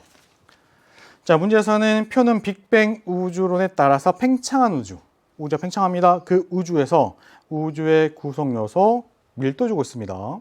그리고 우주의 시기별 크기 주고 있습니다. 자, 일단 우리 배웠던 거 정리 한번 해볼게요. 우리가 많이 봤던 그래프 이쪽에 그리면, 자, 시간에 따른 우주의 구성 요소의 상대적인 밀도 그래프는, 자, 우주가 팽창하는 과정에서 우주에 있는 물질은 그 총량이 일정하기 때문에 물질의 밀도는 그 값이 감소합니다. 물질의 밀도는 감소합니다. 그 중에 더 많은 게 얘가 지금 암흑 물질, 그 다음 요 아이가 보통 물질. 됐죠? 반면에 암흑 에너지는 공간 자체가 갖는 에너지입니다. 그러니까 공간이 생기면 똑같은 밀도, 똑같은 암흑 에너지 밀도가 하는 공간이 생기기 때문에 우주가 팽창해도 암흑 에너지의 밀도는 일정해요. 암흑 에너지 밀도. 간단히 이런 거잖아요. 예를 들면 1이라는 공간에 1, 암흑 에너지가 그 양이 0.7 정도래요. 그런데 우주가 팽창합니다. 공간을 그냥 하나만 더 그려볼게요. 이렇게 공간이 아까 공간 1 안에 암흑 에너지 0.7 있었던 이 상황에서 하나 더 생겼습니다. 이 공간은 마찬가지 똑같아요. 1이라는 공간 안에는 0.7의 양을 갖는 이런 암흑 에너지 0.7을 갖는 이런 공간이 생기는 거예요. 그러니까 우주가 팽창하면서 우주의 부피가 커지더라도 암흑 에너지 밀도는 일정합니다. 요 1 안에 0.7 들어있는 거나 이 안에 0.7의 2배 들어있는 거나 밀도 값은 같아요. 그렇죠? 대신에 암흑 에너지의 총량은 어때요? 총량은 증가했죠. 됐죠? 밀도 값은 일정하지만 총량은 증가합니다. 자, 그 모습 먼저 기억하시고요. 현재 같은 경우에는 암흑 에너지의 비율이 가장 큽니다. 기억나시죠? 현재 이렇게 공부했던 그래프. 자, 일단 문제에서는 현재 우주 구성 요소의 총 밀도가 1입니다. 그럼 현재 요걸 다 더하면 1이 돼야 돼요. 여기 들어가는 게 그럼 0.68입니다. 됐죠? 자, B 같은 경우는 현재 가장 큰 비율을 차지하고 있고 시간이 경과해도 그 밀도가 변하지 않습니다. 안 변했네요. 요게 그럼 뭐예요? 얘가 암흑 에너지입니다. 자, 남아있는 둘 중에서 더 큰 아이, 얘가 지금 암흑 물질이고요. 얘가 지금 보통 물질입니다. 되셨죠? 자, 기억. 중력 렌즈 현상을 통해 우리는 암흑 물질의 존재를 추정할 수가 있죠. 우리가 지금 암흑 물질은 전자기파와 상호작용하지 않기 때문에 중력적인 방법으로 그 존재를 추정합니다. 그 중에 하나가 중력 렌즈 현상 또는 우리 은하의 회전 속도 곡선. 됐죠? 자, 기억 맞았고요. 자, 니은 우주가 팽창하는 동안에 B의 총량은 뭐라고요? 암흑 에너지의 밀도는 일정하지만 총량은 어때요? 증가합니다. 증가요. 자, 니은 옳지 않고. 자, D급 볼게요. 자, T 시기이고요. 현재입니다. 자, 그 중에서 T 시기에 C가 차지하는 비율. 요걸 물어보는 거네요. 자, 한번 해볼게요. 자, T 시기. 우주를 그냥 간단히 이렇게 한번 표현 한번 해봅니다. 우주가 요 정도의 크기를 떼요. 크기. 자, 그리고 그 안에 은하 2개가 있는데 그 거리가 이 정도 0.5입니다. 0.5. 자, 문제에서는 우주의 크기는 은하 간의 거리를 가지고 우리가 표현했다 그랬죠. 그런데 지금 현재, 시간이나 현재가 되었을 때 우주는 이렇게 팽창을 했고요. 자, 요 크기가 1 됐죠. 두 은하 사이의 거리가 1이 됐습니다. 됐죠? 결국 이 과정에서 우주는 부피가 팽창했네요. 몇 배? 이쪽 우주의 부피를 내가 만약에 1이라고 한다면 이쪽 부피가 8입니다. 거리가 2배가 되면 부피는 거리의 세제곱. 이렇게 8, 8배 되는 거예요. 거리 2배니까 2의 3승배. 됐죠? 이런 상황. 자, 이때도 A하고 B하고 C가 있었고 이때도 A하고 B가 C가 있었습니다. 그렇죠? 자, 이때 만약에 내가 이때 당시 A의 총량을 X라고 하고요. B는 총량이 Y라고 하고요. C는 총량을 Z라고 한다면 밀도는 그냥 간단히 1분의 X, 1분의 Y, 1분의 Z입니다. 이렇게. 자, 이때 현재 같은 경우에는 우주가 팽창해도 물질의 양은 일정해요. 총량을 적어본다면 얘 X, 얘 Z로 똑같아요. 하지만 암흑 에너지의 총량은 증가합니다. 이렇게 8배로. 됐죠? 8배. 그럼 밀도 어떻게 해요? 밀도가 같은 경우는 얘 8분의 X, 얘는 8분의 8Y, 얘는 8분의 Z입니다. 얘는 결국 뭐예요? 얘는 Y죠. 결국 밀도는 일정해요. 둘은 밀도가 어때요? 이렇게 감소합니다. 됐나요? 근데 문제 조건에서 지금 얘가 뭐예요? 얘가 지금 0.27, 얘가 지금 0.68, 얘가 지금 요게 0.05입니다. 그러면 X는 뭐예요? 이쪽에서 밀도는 8배 하면 되죠? 8배 하니까 8배 했더니 2.16. 그 다음에 얘는 Y 그대로입니다. 0.68. 얘는 0.4입니다. 이때 얘가 차지하는 비율 구하래요. 이렇게 하면 되죠. 2.16도 있고 0.68도 있고 0.4도 있는데 그 중에서 0.4는 몇 %인가요? 이렇게 구하면 돼요. 됐죠? 자, 아래도 하니까 3.24고요. 위쪽이 0.4입니다. 곱하기 100 하면 됩니다. 100% 하면 약 얼마? 12.3% 나오네요. 이렇게. 그러니 10% 이상이죠. 10%보다 큽니다. 정답은 1번의 기억. 자, 다음 문제 우리 18번 볼게요. 자, 18번 문제도 계산 문제. 그렇죠? 자, 계산 문제 어렵지만 우리가 활용하는 개념은 몇 개 안 됩니다. 일단 첫 번째 차근차근 해본다면 가나 다가 있고 표면 온도가 태양 기준으로 1배, 4배, 1배, 반지름 10배, 6.25배, 겉보기 등급 있고요. 여기다가 우리 광도 값도 적을 수 있죠. 광도, 태양의 광도를 우리가 1로 봤을 때 몇 배인지 됐죠? 자, 해볼게요. 광도는 비례합니다. 4파이 R의 제곱, 시그마 T의 4제곱. 이렇게 됩니다. 자, 보니까 요 가라고 하는 아이는 온도는 태양과 같지만 반지름이 10배네요. 그럼 광도가 태양의 10의 제곱배겠죠? 그쵸? 몇 배? 100배. 100배입니다. 광도가 태양의 100배. 됐나요? 이렇게. 자, 광도가 태양의 100배면 절대 등급 보통 대문자 M으로 쓰는데 절대 등급은 태양보다 100배 밝으니까 절대 등급이 태양보다 5가 작으면 되죠? 0.2, 마이너스 0.2 이렇게. 자, 이제 나봅니다. 온도는 4배, 반지름 6.25배, 그러면 광도는 4파이 R의 제곱 곱하기 시그마 T의 4제곱 하면 10의 4승 나와요. 됐죠? 요거 10,000배. 광도 10,000배입니다.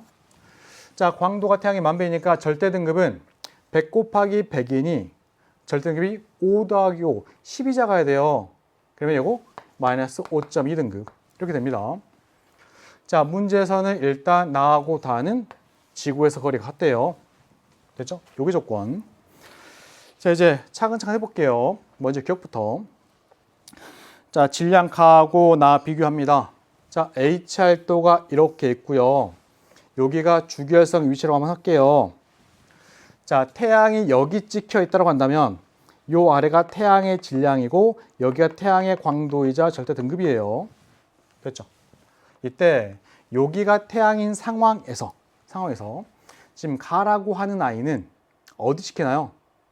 태양과 온도는 같은데 지금 광도가 100배니까 얘보다 위에 찍히죠. 됐죠? 위에 찍힙니다. 만약에 절대 등급 기준으로 한다면 얘가 지금 플러스 4.8일 때 여기가 마이너스 0.2가 찍힌다는 얘기죠. 여기 있습니다. 자, 이 아이 누구인가요? 얘는 거성입니다. 거성. 됐죠? 대략 5 정도에 걸립니다. 태양은 얘보다 5가 작아요. 대체로 0 정도에 걸려요. 얘가 지금 거성 또는 주결성. 근데 주결성 아니고 지금 거성이죠. 자, 얘보다 절대 등급 5가 더 작아요. 여기 마이너스 5.2. 자, 이 아이는 주계열성이거나 초거성이어야 돼요. 됐죠?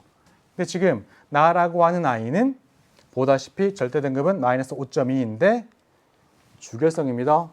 여기 찍혀요. 여기. 얘가 지금 나, 얘가 지금 누구? 가입니다. 가. 자, 이때 둘의 질량 비교하래요.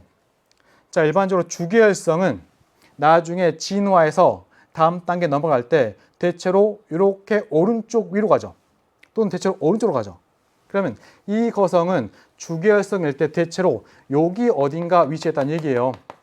이 정도에 위치한 주계열성이 이렇게 진화한 거죠. 됐죠? 자, 이때 비교합니다. 얘 질량과 요와의 질량을 비교하는 건 결국 요 주계열성과 이 주계열성의 질량 비교하는 건 똑같아요. 됐죠? 자, 이때 주계열성 중에서는 좌측 상단의 주계열성이 질량이 더 커요. 그럼 결국 나가 가보다 질량 큽니다. 나가 질량 큽니다. 가가 질량 작아요. 기억 맞았죠? 자, 이제 니은 볼게요. 자, 니은부터가 이제 계산 문제고요. 계산 문제도 여러 번 반복해서 푸는 연습 하셔야 됩니다. 자, 먼저 지구의 관측자가 있습니다. 그리고 지구로부터 10파섹의 거리가 여기라고 한번 해볼게요. 여기 10파섹의 거리입니다. 10파섹. 자, 이때 만약에 10파섹의 거리에 어떤 별 하나가 있고요. 이 별이 태양과 같은 광도, 그냥 광도값 L이 태양과 같은 1이라고 한다면 이 별은요. 절대 등급이 얼마? 플러스 4.8이 돼야 돼요. 됐죠? 태양과 같은 별이 광도 같은 별이 10파세기 거리에 있다면 결국 그 별의 광도가 태양의 절대 등급이 4.8이 되겠죠. 그렇죠? 태양과 광도가 같은 별이 10파세기 거리에 있다고 한다면 이 별은 결국 절대 등급이 플러스 4.8 그리고 내 눈에 보이는 그 밝기 가지고 매긴 등급 얘도 플러스 4.8이겠죠. 이렇게 됐죠. 자, 이때 가 같은 경우는 뭐예요? 가 같은 경우에는 지금 보다시피 태양 기준으로 광도가 100배입니다. 100배. 겉보기 등급은 플러스 4.8이네요. 자, 만약에 여기 보이는 가라는 별이요. 10파세기 있다가 한번 가정 한번 해볼게요. 자, 가라는 별이 만약에 10파세기 거리 있잖아요. 그럼 얘는 광도가 태양의 몇 배? 태양의 100배이기 때문에 얘 같은 경우는 태양보다 훨씬 밝아 보여야 돼요. 그렇죠? 훨씬 밝아 보여야 됩니다. 절대 등급 따지면 얼마? 절대 등급은 보다시피 마이너스 0.2 절대 등급은 별이 10파세기 거리 있다고 가정하고 그때 보이는 밝기 가지고 매긴 등급이에요. 그렇죠? 자, 그런데 얘 실제 우리가 관측해 보면은 플러스 4.8의 등급 같습니다. 마이너스 0.2가 아니고 훨씬 어두운 밝기로 보이는 거죠. 그 이유는 실제 10파sek이 아니고 10파sek보다 더 먼 거리 있기 때문에 그래요. 됐죠? 10파sek보다 더 먼 거리 있기 때문입니다. 됐죠? 자, 결국 그렇기 때문에 내 눈에 어둡게 보여요. 10파sek에 있을 때의 밝기에 비해서 더 어둡게 보입니다. 됐죠? 자, 그런데 그 밝기 비가 어때요? 보다시피 등급차가 5가 납니다. 배우셨죠? 등급은 밝기와 관련된 개념이고요. 숫자가 작은 게 밝은 거예요. 등급은. 그리고 한 등급당 약 2.5배, 5등급이면 100배. 자, 5등급 차이가 납니다. 얘 밝기를 1로 본다면 얘는 밝기가 100분의 1로 보이는 거예요. 100분의 1. 됐죠? 실제 밝기보다 100분의 1로 보여요. 왜 밝기가 100분의 1로 보이지? 거리가 10배라서. 됐죠? 밝기는 거리의 제곱의 반비례합니다. 거리가 10파sek이 아니고 10파sek에 10배만큼 떨어진 거리 있기 때문에 밝기가 10의 제곱분의 1. 그러니까 얘보다 밝기가 100분의 1로 보인다고요. 이 위치에서. 됐죠? 그럼 거리 나왔습니다. 어떻게? 이렇게. 자, 이게 첫 번째. 자, 거리 값을 구할 수가 있는 거고요. 거리 얼마? 결국 100파섹. 100파섹. 또는 이것도 알면 좋다고 그랬죠. 겉보기 등급 빼기 절대 등급을 했을 때는 5로그 거리 빼기 5가 됩니다. 자, 이때 왼쪽에 지금 5가 되죠. 5. 얘가 5가 되고요. 넘기면 10이 돼요. 그러면 여기 들어갈 게 얼마 되죠? 2가 됩니다. 로그 R이 2래요. R은 얼마? 100. 그래서 100파섹. 이렇게 나오는 겁니다. 자, 일단 이렇게 한번 해봤고 이제 그 다음 나와볼게요. 나. 자, 나라는 별이 만약에 10파sek의 거리에 있다면 납니다. 나가 만약에 10파sek을 했다면 얘는 지금 광도가 어때요? 광도가 태양의 10,000배입니다. 10,000배고 그렇기 때문에 절대 등급이 얼마? 결국에는 마이너스 5.2예요. 자, 그런데 얘는 마찬가지입니다. 실제 10파sek에 있는 게 아니고요. 10파sek보다 더 멀리 있기 때문에 보다시피 더 어둡게 보이죠. 더 어둡게 보여요. 됐죠? 근데 등급차가 얼마죠? 등급차가 지금 마이너스 5.2하고 3.8이면 등급차가 9가 납니다. 9. 9등급차. 그러니까 마찬가지예요. 나는 10파sek보다 훨씬 더 먼 거리 있습니다. 먼 거리 있어요. 그리고 이 거리에서 밝게 가지고 매긴 등급이 결국 플러스 3.8이에요. 3.8. 거리가 더 먼 곳에 있고 그래서 더 어둡게 보이는 상황인 거죠. 그러면 얼마만큼 거리일까요? 자, 보다시피 숫자 차가 지금 9가 납니다. 9. 만약에 10등급 차가 나면 10등급 차 그러면 밝기가 10의 4승분의 1일 거예요. 됐죠? 5등급당 100배. 그러면 10등급이면 100 곱하기 100이니까 10의 4승. 이렇게 봐야 되죠. 그런데 지금 9등급이면 여기서 위에다가 2.5만 곱해주면 돼요. 이 정도 밝기입니다. 원래 밝기보다 이 정도로 보이는 거예요. 밝기가. 됐죠? 왜? 거리가 어때요? 요만큼 거리가 이걸 뒤집어야겠죠? 밝기는 거리의 제곱 변배라니까 밝기비가 이만큼 있다는 얘기는 거리비가 2.5분의 10의 4승 루트 배만큼 떨어져 있으니까 됐죠? 거리가 이 정도 배니까 밝기가 이렇게 되는 겁니다. 자, 10파섹 기준으로 요만큼 거리 떨어진 거예요. 10파섹 이것 배. 됐죠? 자, 가는 거리가 요거고요. 10파섹 곱하기 10. 나는 거리가 요겁니다. 10파섹 곱하기 루트 2.5분의 10의 4승. 숫자가 복잡하죠. 그죠? 자, 문제에서 묻고 있는 건 뭐냐면 나는 가의 몇 배입니까? 거리가. 그럼 이렇게 하면 되죠. 자, 가를 기준으로 나는 이렇게 되죠. 나는 10파섹 곱하기 루트 2.5분의 10의 4승 이렇게 2.5분의 10의 4승 루트 요게 지금 가는 10파섹 곱하기 10입니다. 요걸 고란 얘기예요. 요 값. 자, 지우고 지웁니다. 됐죠? 이때 여기에서 지금 계산해 보면 루트를 전부 다 씌우잖아요. 그러면 2.5분의 10의 4승이고요. 1분의 10의 제곱이에요. 지우고 지으면 결국 2.5분의 10의 제곱 나옵니다. 근데 얘는 뭐예요? 결국 루트 40이에요. 루트 40은 6보다는 크죠? 6, 36이니까. 됐죠? 그럼 6배보다 큰 거네요. 됐죠? 이렇게. 자, 니은. 그래서 맞는 겁니다. 지금 쓴 건 뭐냐면 한 등급당 밝기비 2.5배, 5등급 100배. 됐죠? 그리고 밝기는 거리의 제곱의 반비례. 이것만 쓴 거예요. 보다시피 9등급이 크다고? 그러면 10등급이 10의 4승인데 9등급이면 10의 4승분의 2.5배. 밝기가 이렇게 되겠네. 됐죠? 근데 왜 이 정도 비로 보일까? 거리가 이것 배라서. 됐죠? 그래서 실제 거리를 구하는 겁니다. 자, 이제 디귿 볼게요. 자, 디귿. 자, 디귿 같은 경우는 지금 나하고 다 거리가 같은 곳에 있대요. 그럼 이제 내가 여기 있고요. 나로부터 여기 나가 있는 그 거리만큼 거리에 다도 있는 겁니다. 이때 지금 내 눈에 보이는 그 밝기 가지고 메인 등급이 3.8이고요. 얘는 13.8이에요. 내 눈에 얘보다 얘는 10의 4승분의 1의 밝기로 보이죠. 그죠? 자, 똑같은 거리에 있는데 나하고 다 중에 다는 나의 요만큼 비로 보입니다. 간단히 이렇게도 한번 해볼게요. 간단히는 다가 1의 밝기로 보이면 나는 10의 4승배의 밝기로 보이는 거예요. 나는 다의 10의 4승배의 밝기로. 왜일까요? 실제 10의 4승배 더 밝으니까. 됐죠? 나하고 다는 똑같은 거리에 있습니다.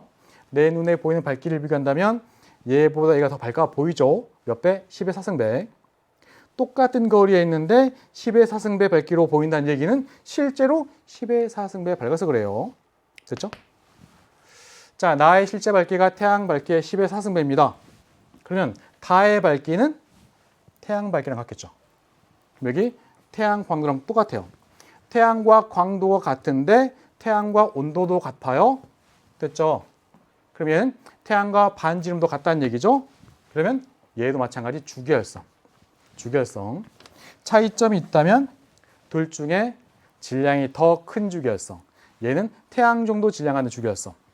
이때 우리가 중심핵의 온도에 따라서 주계열성에서 일어나는 수소 횡령화의 종류는 요게 지금 PP 반응이면 요게 지금 CNO 순환 반응입니다. 태양 정도 질량하는 주계열성은 여기 찍혀요. PP가 더 우세합니다. 나와 같이 질량이 큰 주계열성은 이쪽으로 찍히겠죠. CNO가 더 우세합니다. 됐죠? 자, 지금 나 같은 경우에는 CNO가 더 우세합니다. 분모가 더 크죠? 1보다 작고. 다 같은 경우는 PP가 더 우세합니다. 분자가 크죠? 1보다 크죠? 그럼 나하고 다 중에 다가 크겠죠? 나가 작겠죠? 결국 디귿도 말했습니다. 정답은 5번의 기억력 디귿. 자, 얘가 지금 나의 상황이고 얘가 지금 다의 상황입니다. 다가 보다시피 PP, 다에서는 PP가 더 우세. 됐죠? PP. 나에서는 CNO가 더 우세. 됐죠? 이걸로 푸는 거예요. 그러니 거기 보이는 CNO분의 PP는 다가 더 크고 나가 더 작겠죠. 나가 답을 작습니다. 정답 5번의 기억력 디귿. 자, 이제 그 다음 내용이 우리 19번이고요. 자, 19번 같은 경우에는 왼쪽에서는 상대 연령 관련된 문제 한번 볼게요. 자, 지금 왼쪽에서는 이런 게 나오죠. 자, 이 지역에 점점점점점점점 이렇게 암석층이 있었고 그 다음에 P가 뚫어요. 그죠? 그리고 옆으로 쭉 퍼졌습니다. 맨 처음에 결국 셋 중에 P가 먼저. 그 다음에 부정한 보이시죠? 그리고 그 위에 A가 됐죠? 자, 그리고 나서 단층 F 다시. 자, 이제 그리고 나서 Q가 만들어집니다. Q 있고 단층이면은 이 부분도 어긋나야 돼요. 근데 어긋나지 않았죠? 순서 P, A, 단층 Q. P, A, 단층 Q입니다. 일단 첫 번째. 자, 그러니 먼저 기억. P에는 A가 포획감으로 발견될 수 없어요. P가 있고 나서 나중에 P가 굳고 그 이후 A가 생긴 거니까. 오히려 여기 점점점을 내가 만약 B라고 한다면 P가 있는 상태에서 마그마가 뚫었습니다. 이 마그마 안에 P의 돌조각이 쏙 들어갈 수가 있죠. 그 상태에서 마그마가 붙어서 P가 됐습니다. 라고 한다면 보다시피 P 안에 B의 돌조각은 포획감으로 발견될 수 있긴 해요. 근데 A는 그렇지 않습니다. A는 P보다 나중에 생긴 거니까. 됐죠? 기억 옳지 않고요. 자, 그다음에 니은 볼게요. 자, 단층의 생성 묻고 있습니다. 일단은 이쪽 보니까 지금 Y의 함량 나와 있습니다. X라고 하는 아이가 붕괴해서 Y가 됩니다. 됐죠? 모원소, 자원소. 이때 반감기가 얼마? 반감기가 1.5억 년. 자, 해볼게요. 자, X가 있고 Y가 있었습니다. 처음 X가 100%, Y가 0%예요. 자, 반감기의 시간 지났습니다. 1.5억 년. 그러면 X는 50%, Y는 그만큼 생기죠? 준 만큼 생겨요. 50%. 자, 반감기 한 번 더 지납니다. 그럼 이제 또 반을 주죠. 25%. 준 만큼 늘어요. 75%. 자, 반감기 한 번 더 지납니다. 또 반을 줄여요. 12.5. 12.5가 늡니다. 그러면 얘는 87.5. 됐죠? 자, 한 번 더 지납니다. 6.0억 년, 6억 년. 그러면 이제 또 줍니다. 바로 줘요. 0.25. 이 같은 경우에는 93.75. 이렇게 되겠죠. 됐죠? 자, 이런 상황입니다. 자, 이때 여기 보면 P하고 Q가 있고요. 암석이 생성된 후 1.5억 년 지나면 Y는 얼마? 50%. 50% 이렇게 생기는 거예요. A 값이 50입니다. 그러면 1.8A면 얘는 90%. 됐죠? 얘는 80%예요. 지금 P에는 90%가 생겼고 Q에는 80%가 생겼습니다. 다른 말로 X 기준으로는 P에는 10%가 남아있고 Q에는 20%가 남아있는 거네요. 됐죠? 그러면 P하고 Q는 그 시기상 어디지 들어갈까요? 지금 80%면 여기 안 들어갑니다. 여기. 됐죠? 얘가 지금 Q. 자, P 같은 경우는 90입니다. 그럼 여기 들어가요. 됐죠? 자, P의 나이는 4.5에서 6.0 사이. 그 다음에 Q의 나이는 3.0에서 4.5 사이입니다. 됐죠? 이렇게. 자, 이때 고생대는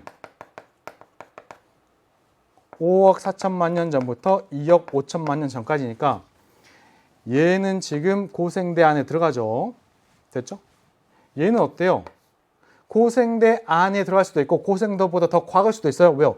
5.4를 기준으로 요것보다 최근이면 고생대, 얘보다 더 과거면 원생 누대니까. 그래서 지금 요 값이 필요합니다. 얘 기준으로 P는 요것보다 L 더 먹었니 덜 먹었니 얘가 필요해요. 한번 그려볼게요 이제. 자, 그림을 X하고 Y 중에 X가 더 편하니까 모원소가 주는 걸 한번 그려봅니다. 이렇게. 자, 처음 양이 100이에요. 50% 됐을 때까지 걸린 시간이 1.5, 50%. 또 반으로 줍니다. 25% 될 때까지 걸린 시간이 3, 또 반으로 줍니다. 12.5가 될 때까지 걸린 시간이 여기가 4.5, 됐죠? 또 반으로 줍니다. 여기 6.25까지 걸린 시간이 여기가 지금 6.0. 근데 궁금한 건 뭐예요? 여기가 10일 때 그 시간이 얼마일까요? 여길 묻는 거잖아요. 그렇죠? 여기 확대 한번 해볼게요. 확대. 저 부분만 그래프 축은 생략하고 요렇게 감사합니다. 이때 요 선이 12.5고요. 요 선이 6.25래요. 요 아래 가면은 4.5억 년이 있고요. 요 아래 가면 6.0억 년이 있대요. 자, 이때 10인 경우는 요쪽 어딘가 되겠죠. 10. x가 10 남아있는 경우. 이때 이 위치는 둘 중간 정도가 지금 10.5를 반으로 나누면 5.2인데 5.2보다 최근이에요. 정확히 5.25죠. 최근이에요. 그러니까 5억 4천만 년 전보다 최근입니다. 고생대 시작하고 시간이 얼마 지나지 않아 그때 생긴 애예요. 그러니까 결국 전부 다 고생대죠. 자, P도 고생대 암석이고 Q도 고생대 암석입니다. 그러니까 단층도 고생대 때 생성되었습니다. 이게 맞았고요. 자, 디귿. 현재로부터 시간이 지나면 또 이 양들을 줄 거예요. 줍니다. 이때 X의 감소량을 바꿔도 되죠. 뭘로? Y의 증가량으로. 또는 Y의 증가량을 바꿔도 되죠. X의 감소량으로. 됐죠? 같습니다. 이때 나이가 더 많은 애가 감소량이 더 작아요. 보다시피 시간이 경과할수록 그 감소하는 양이 작죠. 작아집니다. 자, 둘 중에 나이가 얘가 더 많죠. 그렇죠? 그럼 얘가 더 작겠죠. 됐죠? P의 감소량이 작습니다. 정답은 5번의 니은 디귿. 자, 이제 마지막 문제 보겠습니다. 자, 마지막 문제는 자, 아마도 우리가 봤던 유형의 문제이긴 하지만 조금 차이가 있긴 하죠. 그렇죠? 약간 변형된 그런 경우인데 지구과학에서 이렇게 살짝만 변형시켜도 고난도 문제로 이렇게 출제될 수가 있는. 그래서 문제는 여러 번 보시고 여러 방면에서 분석하셔야 돼요. 자, 봅니다. 어느 외계 행성계에서 중심별과 행성의 공통질량 중심에 대해서 원궤도로 공전할 때, 그리고 그 중심별의 신속도, 그리고 일정한 시간 간격에 따라서 나타내고 있습니다. 됐죠? 자, 행성의 공전궤도면 시선 방향과 나란하대요. 일단 간단히 배웠던 거 복습 한번 해본다면 봅니다. 중심별이 있고요. 외계 행성 있습니다. 둘은 공통질량 중심을 같이 돌아요. 됐죠? 같이 돌아요. 이때 만약에 관측자를 내가 여기다 갖다 둔다면 중심별이 이 위치에서 이렇게 갈 때랑 이 위치에서 이렇게 갈 때는 시선 방향으로 움직이는 게 아니니까 시선 속도가 얼마? 0입니다. 시선 속도가 0이에요. 자, 이제 이 두 위치를 뺀다면 자, 여기서는 별이 나한테서 멀어지죠? 후퇴합니다. 이때 멀어질 때 속도의 번은 플러스, 그리고 이 순간에 가장 빠르게 멀어지죠. 자, 화면에 이렇게 이동할 때는 나한테 접근합니다. 접근할 때 속도는 부호가 마이너스, 그리고 이 위치에서 가장 빠르게 접근합니다. 해석해 본다면 시선 속도가 0이었다가 플러스로 쭉쭉쭉쭉 올라가서 최대 찍고요. 이제 다시 쭉쭉 떨어져서 다시 0이 됩니다. 자, 이제 그 다음에 마이너스 쭉쭉쭉 떨어졌다가 다시 이제 0으로 올라와요. 됐죠? 그런 그래프. 시선 속도가 0이었다가 플러스로 쭉 올라갔다가 다시 이제 0으로 돌아옵니다. 마이너스로 쭉 떨어졌다가 다시 이렇게 0으로 돌아갑니다. 자, 그런 모습을 주고 있는 거예요. 0이었다가 플러스 쭉 올라가서 최대 찍어요. 이제 다시 0이 됩니다. 마이너스 뚝 떨어졌다가 다시 이렇게 다시 0으로 돌아옵니다. 됐죠? 이런 모습이에요. 자, 실제 요 순간에 중심별 위치를 만약 찾아봐 이러면 어디죠? 마이너스에서 플러스로 변하는 지점. 여기에요, 여기. 됐죠? 여기입니다. 마이너스였다가 플러스로 변하는 지점. 그 사이에 0. 여기. 그리고 요 시점이 뭐예요? 요 시점이 가장 빠르게 멀어지는 여기. 됐죠? 요 시점은 뭐예요? 다시 0이 됩니다. 중심별 여기. 그리고 요 때는 가장 빠르게 접근하고 있죠. 요 때입니다, 여기. 다시 이 순간이 여기에요. 됐죠? 이해되셨죠? 자, 이제 그리고 파장 변화. 파장 변화. 자, 원래 흡선의 파장이 여기일 때, 이 위치에서는 원래 파장으로 보여요. 그런데 파장이 어때요? 이제 점점 길어지다가 최대 찍습니다. 여기가 쭉 증가하는 거예요. 자, 이제 다시 감소하면서 원래로 돌아갑니다. 이렇게 파장이 원래로 돌아갑니다. 이제 파장이 점점 짧아지죠. 가장 많이 짧아집니다. 여기까지 가요. 다시 이제 파장이 원래 돌아오죠. 이렇게. 그러니까 이렇게 도는 과정에서 파장이 점점 길어지다가 가장 많이 길어지고 요때 이제 파장이 다시 짧아지면서 원래로 돌아옵니다. 요때 시간이나 파장은 더욱더 이제 짧아집니다. 원래 파장보다 짧아지죠. 가장 짧아질 때가 요때인데 요 위치에서 다시 돌아옵니다. 이렇게 됐죠? 파장 변화. 일단 이게 기본이고요. 이제 그리고 나서 이제 문제 한번 해볼게요. 차근차근. 자, A일 때 시선 속도가 보다시피 15로 멀어집니다. 멀어져요. 쟤는 어디 있을 땐가요?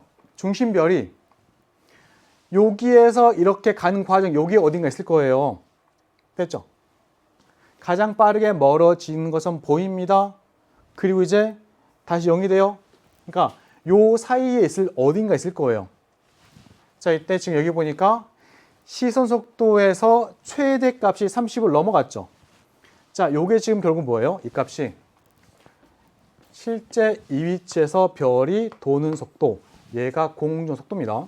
요 값이 지금 얼마예요? 실제 공중전 속도가 30보다 크다는 얘기예요. 됐죠? 그러면 실제 공중전 속도가 30보다 큰 값이고 이 위치에서 30보다 큰 상황인데 15일 때는 시선 속도가 15일 때는 어디 있을까? 이걸 묻는 거죠. 그럼 이제 요것만 한번 그려볼게요. 중심별이 도는 모습입니다. 됐죠? 공통질량 중심. 됐나요? 이때 이 위치에서 실제 공중속도 V라고 했을 때 이 V 값이 30보다 커요. 30보다 커요. 자, 이때 만약에 요 각도가 30도가 되는 위치에서 중심별이 이렇게 가고 있으면 실제 공중속도가 V겠죠. 이 상황에서 내 눈에 보이는 시선 방향 속도는 요거밖에 안 돼요. 됐죠? 요게 내 눈에 보이는 시선 속도. 그리고 요 값이 얼마? 요 값이 2분의 V입니다. 요게 지금 얼마? 60도니까 2대 1. 됐죠? 2분의 V. 이때 요 값은 결국 어떨까요? 만약 30도면 만약 30도 위치를 한다면 시선 속도가 얼마? 얘는 결국 2분의 30보다 큰 값. 결국 30도 위치에서 도는 상황이면 시선 속도 값이 결국 15보다 큰 상황이에요. 만약에 공중 속도가 30이잖아요. 그러면 여기서 시선 속도가 15일 거예요. 그런데 지금 공중 속도가 30보다 크죠. 그러면 30도 위치에서 얘가 이렇게 이동할 때 내 눈에 보이는 시선 방향 속도는 15보다 큰 상황입니다. 그럼 15일 때는 어디? 얘보다 더 가야 돼요. 여기 어딘가 갔을 때가 15일 때입니다. 여기에서 조금 더 간 상태에 위치할 때가 시선 속도가 얼마? 15가 나올 거예요. 됐죠? 자, 여기라고 한번 해볼게요. 여기 이 상황. 자, 문제도 묻고 있습니다. 자, 여기 보이는 15일 때, 그러니까 중심별이 요것보다 더 간 이 위치에 있을 때, 됐죠? 중심별, 공통질량 중심, 공통질량 중심과 공통지향 중심으로부터 행성과 지구를 잇는. 그럼 이제 볼게요. 다시 중심별이 있고 외계 행성이 있습니다. 둘은 공통질량 중심을 같이 돌고 있고 관측점이 여기 있대요, 내가. 자, 이때 지금 중심별이 어디 있다고요? 30도인 것보다 더 이동한 여기 있다고요. 됐죠? 묻고 있는 거 뭐냐면 공통질량 중심이 여기인데 공통질량 중심에서부터 지구의 관측자 하고요. 행성 어디 있어요? 중심별과 중심을 잇는 요 선상 어딘가 있겠죠. 됐죠? 이렇게 중심별 기준으로 양쪽에 있겠죠. 이때 요 각도. 근데 이 각도가 사실 요거잖아요. 얘입니다. 얘는 어때요? 30보다 작아요. 됐죠? 그래서 기억 말했습니다. 기억 뭐 잡고요. 자, 이제 그 다음에 우리 니은 볼게요. T4에서 T5면 이렇게 가는 과정이죠. 가는 과정입니다. 됐죠? 여기가 뭐라 그랬죠? 가장 빠르게 가는 이 위치예요. 이 위치 이후에서부터 여기가 T4가 있겠죠. T4에서부터 T5면 뭐예요? T5면 보다시피 가장 빠르게 멀어지기 전입니다. 그러니까 여기에서 이만큼 갈 때까지예요. 여기서 이만큼 갈 때까지는 별빛의 파장, 흡수선의 파장이 어때요? 길어집니다. 왜냐하면 여기서부터 여기까지 설명드렸죠. 파장이 이 위치에서 이렇게 가는 과정이에요. 그러니까 지금 두 사이에서의 파장 변화는 여기서부터 이렇게 길어지는 과정일 거라고요. 됐죠?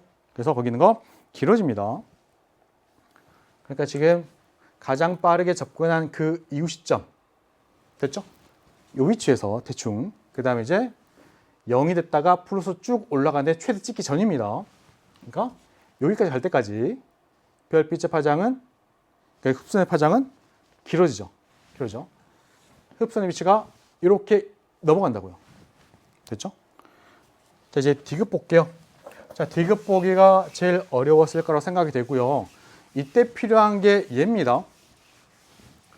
자, 보면은 여기 T1이 여기고요. T1과 똑같은 시선 속도를 갖는 곳이 여기예요. 됐죠? 그래프 그리면 이렇게 내려갔다가 마이너스로 얘랑 똑같이 최저 찍고 나서 올라오는 상황인데 이때랑 이때가 똑같은 상황이죠. 이게 지금 반복되는 거예요. 반복. 자, 이게 지금 이 중심별이 공통질량 중심 도는 그 주기입니다. 해볼게요. 중심별이 있고 외계 행성이 있어요. 둘은 공통질량 중심을 같이 돕니다. 같이 돌아요. 됐죠? 이때 관측자가 여기 있다고 했을 때 이 위치에선 시선 속도 0, 마찬가지 0입니다. 이때는 가장 빠르게 접근, 가장 빠르게 멀어진 상황인 거예요. 됐죠? 자, 아마도 이 상황은 이 정도 위치에서 지구에 접근하고 있는 상황일 거고 시간 지나서 결국 다시 한번 이렇게 될 때까지 한 바퀴를 중심별이 도는 거죠. 이렇게 도는 거죠. 그러니까 이게 공통질량 중심별이 도는 주기예요. 그 값을 t라고 한다면 요거는 똑같은 간격이니까 3분의 t, 3분의 t, 3분의 t의 시각이죠.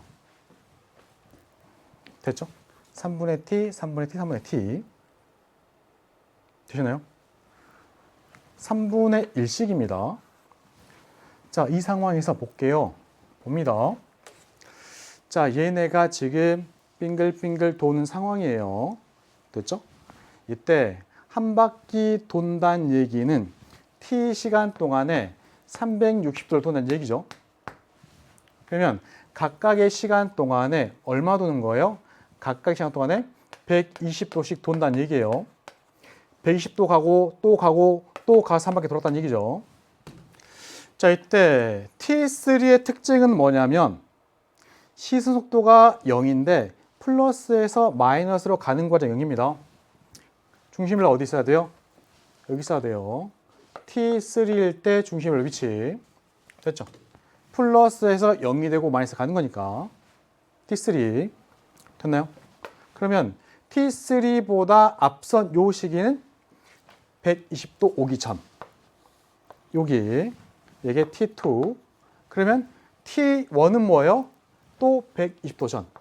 여기 T 여기가 1입니다. 요게 120도, 요것도 120도, 요것도 120도. 이런 모습이네요. 됐죠? 자, 이때 T2, T1이든 T2든 T2 해볼게요. T2 같은 경우에는 시선 속도가 30입니다. 30이에요. 그러니까 얘 공전 속도를 이렇게 그리고 V라고 쓸 때 그 중에 시선 반응 속도가 요겁니다. 요게 지금 30이란 얘기죠. 30. 이때 각도 볼게요. 얘가 직각, 얘가 30도예요. 그러면 여기가 뭐예요? 여기가 30도예요. 30도예요. 됐죠? 자, 30도입니다. 기억나시나요? 2대 1대 루트 3. 2대 1대 루트 3. 됐죠? 또는 30도입니다. 코사인 30도. 그러니까 이런 거죠. V라고 하는 값은 30. 30이라고 하는 값은 V의 2분의 루트 3배. 또는 요 속도는 이 각도 30도니까 여기 속도 30은 V 코사인 30도 해도 되죠. 이렇게 2대 1대 루트 3입니다. 됐죠? 2대 1대 루트 3. 얘가 1이면 2분의 루트 3. V의 2분의 루트 3이 30 나온다는 얘기예요. 됐죠? 이렇게. 그럼 결국 V는 구해볼게요. 30 곱하기 루트 3분의 2입니다. 루트 3 곱하고 루트 3 곱하면 여기가 3이 돼요. 3 지우고 3 지웠습니다. 20 루트 3. 자, 결국 이 값이 실제 공전 속도. 자, 정답은 디귿. 그래서 기억 디귿 말해서 4번입니다. 정답은 4번의 기억 디귿. 자, 여기까지 우리 20문제 풀어봤고요. 중간중간에 여러분의 약점 같은 게 약간은 드러났죠. 그걸 잘 보완하셔야 됩니다. 아셨죠? 그 약점을 잘 보완해야 실제 수능에서 좋은 성적 얻을 수 있다는 거. 자, 고생하셨고 다음 강좌에서 또 뵙겠습니다. 다음에 또 봐요.